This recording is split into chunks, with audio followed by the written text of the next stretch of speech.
Virus संकट से जूझ रहे भारत के पास निश्चित रूप से साल 2021 की पहली तिमाही के भीतर अप्रूव्ड वैक्सीन होगा।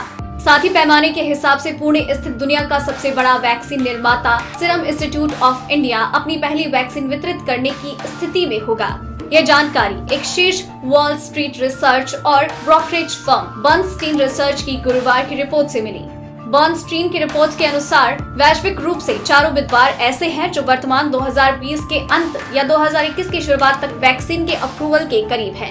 साझेदारी के माध्यम से भारत के पास 2 है। पहला एज्ड ऑक्सफोर्ड का वायरल वेक्टर वैक्सीन और नोवावैक्स का प्रोटीन सब यूनिट वैक्सीन के साथ एज्ड या ऑक्सफोर्ड वैक्सीन। उसमें कहा गया है कि SII को अपनी मौजूदा क्षमता और योग्यता के आधार पर अप्रूवल के समय क्षमता और मूल्य निर्धारण के मद्देनजर एक या दोनों पार्टनरशिप वाले वैक्सीन कैंडिडेट्स के व्यवसायीकरण के लिए सबसे अच्छी स्थिति में रखा गया है। इन दोनों कैंडिडेट्स के पहले चरण और बाकी चरणों के ट्रायल्स के डेटा सुरक्षा के संदर्भ में और रोग प्रतिरोधक क्षमता प्रतिक्रिया प्राप्त करने की वैक्सीन की क्षमता को लेकर आशाजनक नजर आ रहे हैं। रिपोर्ट में भारत के वैश्विक क्षमता समीकरण को लेकर उत्साहित करने वाली प्रतिक्रिया व्यक्त की गई है। साथ ही इसके मैन्युफैक्चरिंग पैमाने को चुनौतियों का सामना नहीं करने की उम्मीद भी जताई गई। रिपोर्ट का कहना है कि सीरम इंस्टीट्यूट ऑफ इंडिया साल 2021 में 60 करोड़ खुराक और साल 2022 में 100 करोड़ खुराक की आपूर्ति कर सकती है।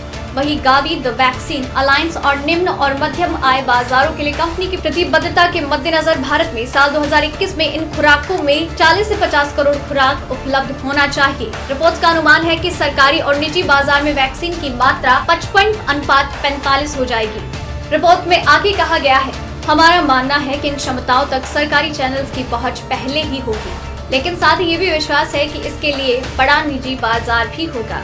फंडिंग, मैन पावर और डिलीवरी इंफ्रास्ट्रक्चर के मामले में सरकार अपने दम पर बोझ उठाने के लिए संघर्ष करेगी और हम उम्मीद करते हैं कि निजी बाजार भी इस ओर कदम उठाएंगे। SII ने घोषणा की है कि गावी हर खुराक के लिए $3 का भुगतान करेगा।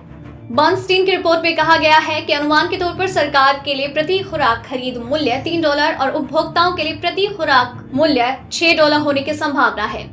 रिपोर्ट में SII के अलावा लगभग 3 अन्य भारतीय फार्मा कंपनीज की जानकारी दी गई है जो अपनी स्वयं के वैक्सीन कैंडिडेट्स पर काम कर रही है और वो वर्तमान में पहले और दूसरे चरण में हैं। ये कंपनियां जायडस, भारत बायोटेक और बायोलॉजिकल ई है।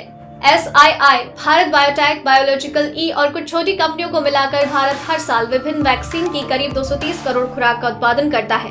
अगर आपको ये रिपोर्ट पसंद आई तो इसे लाइक और शेयर करें। साथ ही अपने व्यूज हमें कमेंट करके जरूर बताएं। डेली ट्रेंडिंग न्यूज की रिपोर्ट सब्सक्राइब करें हमारा चैनल ऐसी ही लेटेस्ट और इंटरेस्टिंग न्यूज के लिए।